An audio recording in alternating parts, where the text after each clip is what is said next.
So this is cool because there's four major wars going on, and a lot of progress is being made. People are being taken out here, and other civs are starting to absorb power. So I know some people don't like it, but sometimes I end an episode in the middle of a turn processing. I like doing that because it kind of just speeds up the campaign just a little bit sometimes. Obviously, with all these civs and all this, stuff going on, I do like to speed it up just a little bit and then come back with something to talk about. But over the break, obviously Austria took over Istanbul. We knew that was going to happen. Bam. And the Ottomans are in a tough spot. It's actually very what is this? It's not irony. You guys always mention it to me. It's a coincidence that kind of Austria is, because with the Ottoman and Austrian history, I know that these two nations in reality didn't really like each other that much. I believe there's a few wars, and it's interesting to see the Austrians kind of take out the Ottomans here, especially because, not only for history's sake, but I mean just for these AI-only Civ 5 battles, Austria has, in the past, just been so bad. So bad. So to see Austria with 4 cities is insane. Crazy. So that's been pretty entertaining. We have the fall of the Congo. Ethiopia will certainly take over this city. They've done the right thing. They've surrounded it. Mali tried to pull ahead and do something, but they couldn't. And we also have the French and Swedish war that's still going on, but France is holding on somehow. I have no idea how they're doing it. They're holding on, and no other civs have declared on France just yet. Poland is peaced out with France, so apparently they haven't made enough progress. Ooh, very, very smart of Sweden to station this artillery right south of London. Bam! This was Persia's time. This is the other war. So this was, but you know what? Persia won't take it. So they finally were in the right spot at the right time after like 4 or 5 recapturing of Medina by Greece. But they're going to lose it again because this frigate and privateer are in the way. And they're going to continue to lose it. Greece will not let the city fall. This city is going to constantly go back and forth. It's wow. I don't think we've ever seen a city get fought after this much. Until the AI realizes, wait a second, we've got to destroy the ships, then I don't see I don't see Greece ever stopping. They're going to continue to recapture the city over and over again. Or, what else could end the war is someone declaring war on Assyria or Persia. Bam, so no big surprise there. Ethiopia took over the now the northernmost city that the Congo controlled, and they're going to take over the city. So yes, like we predicted, Ethiopia was going to grab 3 cities. Mali is going to be stuck with just this. Actually, they grabbed 2, if you count the former Songhai capital. Ethiopia growing a lot in strength, but none of these cities are coastal. That's really what Ethiopia needs right now. They need more coastal cities. They need to be able to get to the New Worlds through a faster route. Right now, they do have a fleet, and it's a pretty powerful fleet. It would be interesting to see the Ethiopians and the Mongolians go at it, especially because I could see the Ethiopians maybe dominate and grab a hold of southern India. So Congo's pieced out with Persia over the also. Poland and France piecing out. So clearly Sweden hasn't done enough damage to show the world that Napoleon is likely to fall. We have a lot of tourism to Manila from the Philippines, and then Ethiopian's capital, Lisbon as well, the Portuguese capital. Austria somewhat moving in for the last Ottoman city. We will not see the Russians join in like I thought. I really thought we'd see that, but man, Russia has been very disappointing. The 4 major nations that started off like they'd be these powerhouses have been disappointed so far. Maybe not Mongolia, but Korea, Russia, and Poland, just nothing for them. And I'm shocked. And I know that it's because a lot of these nations are super powerful and they don't want to risk everything. But man, at some point you just got to. You just got to just do it. You got to embrace Shia LaBeouf and just do it. But I guess now's not the time. Hey, Persia's held on to this for actually a little bit longer than I thought. There's no resistance, so they'll be able to use the bombardment from Medina next turn, as well as there's artillery units that are attacking. And now the Assyrians are off the on this hill. They actually will probably attack the cannon units as well, or these naval units as well. I still think Greece is going to take it back, but Greece is going to lose a lot of their ships. They might lose 2 or 3 of their ships. Bam! And the Ethiopians are about to take over. All right, and the Boer really missed out on an opportunity there. The Boer might even fall now because the Ethiopians, now the Ethiopians are faced with some pretty powerful foes that they border. Mali, not so much. Mali's got a pretty good navy, though. So there goes the Zulu. Zulu are trading with the Romans. We've got to be very careful of the Romans, man. They are a lot stronger than they look. They've got a lot of coastal cities. They could probably get a massive navy up if they really wanted to. The Philippines building another wonder. See, that's the thing. At the same time, you got to think like, you know, the Koreans, they could probably catch up and dominate. All they have to do is wipe out the Philippines. These cities are so valuable. If they ever just, you know, built a strong enough navy, and they do have a strong navy, but they don't have it down here towards Southeast Asia. They're kind of off the northern coast of the Korean Peninsula, as well as in the Korean Sea, but they don't have terrain. I mean, the Japanese are just filling out their own borders, so even with open borders, it wouldn't be enough. Japan has been unbelievably disappointing. Oh my goodness. So hard to predict these AI-only battles. And it's funny because I see a lot of people, they get disappointed with, you know, they get mad at their choices, you know, or they've you know, they've tried countless times voting right in these AI-only battles. But something that you got to realize is I've not picked right. I've picked right, I think, once out of how many AI-only battles have we done? In Civ 5 and EU4, probably 20 at least. I picked right once, and that was the first one.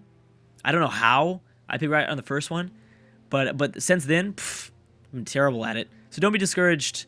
It's nothing to be discouraged about. Sometimes AI is going to have good times. Sometimes they're going to have bad times. One wonderful thing, though, that I love is that we have seen multiple civs dominate. It has not been the same. It has not been the same civ that has constantly won these battles. Which really, really, a lot of credit should be given to Firaxis there. You know, you would think that the same civs would win, the same civs would dominate all the time. Like in the AI-only world, no spoiler, or I'm sorry, the AI-only Europe, the second one with mods. Spoiler alert. I mean, Byzantium dominated, and that was so cool to see Byzantium pretty much form exactly kind of their modern empire. Now we're seeing Rome do the same thing. We've never seen Rome this dominant. Never. So that's super cool. As well as we've never seen an Ethiopia this powerful as well. It's not surprising to see Mongolia that powerful. We haven't really seen a powerful Korea like this. And Russia is pretty strong, but sometimes Russia does this. But it's just cool that, you know, we've got Portugal. This is a unique one too. We've yet to see a strong Portugal. So that is something that I really, really like. That at any given time, any civ can dominate and win an AI-only battle. It's not only a few civs that win. All right, so Ethiopia will take the city and destroy the Congo in one more turn. But like I said, the Ethiopians really needed more coastal cities, and again, they don't have it. They need coastal cities on the western side of the African continent, and because they're not getting that, it's not going to allow them access to colonize here. We've got Poland and Persia piecing out. No more settlers that I see, especially not from Portugal, which is really weird. Oh my goodness, finally. Oh my gosh, finally. Russia decided to declare this war. Okay, I'm glad. I'm very, very glad we've seen something from that region. I was just, you know, had my fingers crossed that it wasn't going to be stagnant. And Austria is having a little bit of trouble taking out this final Ottoman city. So the Greeks have retreated. The Greeks have retreated, or, you know what? The Greeks haven't retreated. They lost like 3 of their ships. They've got no more privateers. And Persia is going to come out on top with 3 cities. Wow. Good for them. I mean, Medina's really battered. They probably had every single building destroyed, but still, I mean, that's pretty good for them. All right, so let's really focus in on this Polish war. We still have to worry about the Austrians and Ottomans. Congo war is over, and the Persian-Greek war seems to be over. There goes Congo. They're done. Sweden and France, they've really nothing happening. I want to keep my eye on this region, but for the most part, besides keeping an eye on it, I don't really care that much about it. All right, this is going to be huge, and this is going to have a big impact, because now you have to think of the civs that border these two nations, because Mongolia borders both. Obviously, for Mongolia's sake, they're probably rooting for Russia to lose this battle, because there's a lot easier, of a way to get to the Russian Empire. We've seen the Polish and the Mongolians try to go after it. Ooh, and you know what? There's a lot of Mongolian cities here, making me think that maybe they will try to attack Warclaw. But for Genghis Khan, he's probably rooting for the Polish. There's no way that he can ever mount an attack to take over this city. There are a few. Both these civs had settlers out this way. This is going to be a really bloody war, and it's going to be on multiple fronts. I don't know who has the advantage or who has the disadvantage, so one turn is processed so far. Let's go ahead and check the info just to see exactly the numbers in this battle, because this is a big, big war. Right now, we have Russia at number 1, Poland at number 10, but visual. And remember, Poland has a lot of ships in the Baltic Sea, so Russia has a clear lead here because it's all an army. I would say that half of those numbers are coming from the Baltic Sea. So I'm thinking maybe 150,000 versus 400,000 because Russia has no ships at all. Yeah. All right, so this might be pretty one-sided, much more one-sided than we're thinking. And again, now the Ethiopians control most of Africa. I believe, well, not most, but they control probably half of Africa. And at any point, they could probably destroy the Boer. And they're going to have to worry about the Europeans reaching down into northern Africa. All right, so let's see what they do. Let's see what the Russians do. Just because they have this number advantage, there's still a lot of cities that the Russians might want to take. Bam! Wow, they took that city, this city down fast. It's already in the red. Of course, the Polish are going to have a chance to rebuttal here, a little rebuttal. Austria is trying their best to move through Istanbul territory. And yes, I think Persia is going to be the one to hold on to this city. So the African war, Africa's somewhat calmed down. We'll see for how long. I don't know if the Ethiopians are going to try to start something up very soon. How are the French and Swedish? We've got Ethiopia and Byzantium piecing out. So Korea is the only one that really doesn't have an impact, unless, of course, the Mongolians decide, oh, well, wait a second. You know, if the Mongolians get involved in a big war with one of these two civs, then it could be... Then the Koreans are now added to the picture. But right now, they kind of are not. Unless, of course, they get open borders through Mongolia, which I think is unlikely. I don't think these civs like each other very much anymore. All right, so more than likely, Russia will take over this easternmost Polish city. Then they'll move for Lodz, I believe. Lodz. And these are really well-populated cities, too. Something to keep in mind. Also, something else to keep in mind is that most of the Baltic Sea that the Polish control, that their naval units at least, they're mostly melee. Those will not be good at all for defense. There's one frigate I see, but everything else is melee, which is a big problem because they will have zero effect on the Russians as they approach, you know, their final few cities, if that ends up happening. I could see Warsaw for sure falling. Okay, don't care about this. Let's just go like that. And let's watch as the Russians take over their first city, and we'll see if they try to mount a attack on Warsaw next, after the Russians take over Warklaw, something like that. Also, by them taking the city over, it pretty much forces the Mongolians out of the war. They can no longer have an impact. They can't really go after the Polish anymore. I guess they could maybe, depending on who is the dominant power over this lake here. I'm assuming it's going to be mostly Russian tiles here, which, of course, Mongolia is not going to get open borders to Russia. Let's see as it falls. We've got the Cossacks moving in. Bam. And let's see what the borders look like. And see if Mongolia got pushed out. Yep, they did. That's exactly what I thought. So they cannot go to war with Poland. They cannot, well, I guess they can, but they will not have an impact against Poland. There is a small force now going after Warsaw. But there's still several Polish units that they're going to have to fight through. A lot more. Now, does Poland not have much of an air force? That's their big problem. Yeah, they do not. And as I'm guessing, the Russians do. They've got a few fighters, some modern planes, but actually that's about it. They've got 3, I'm guessing, bombers. Yep. Okay, so that's, I think, what's really helping them out here. And here go the Austrians, probably coming to take out the Ottomans completely. They've got 2 artillery attacks, at the very least, and they're bringing in a little bit more. But this city has no unit stationed inside of it, so that will probably fall. Let's go ahead and check on France and Sweden. Still a lot of little battles going on.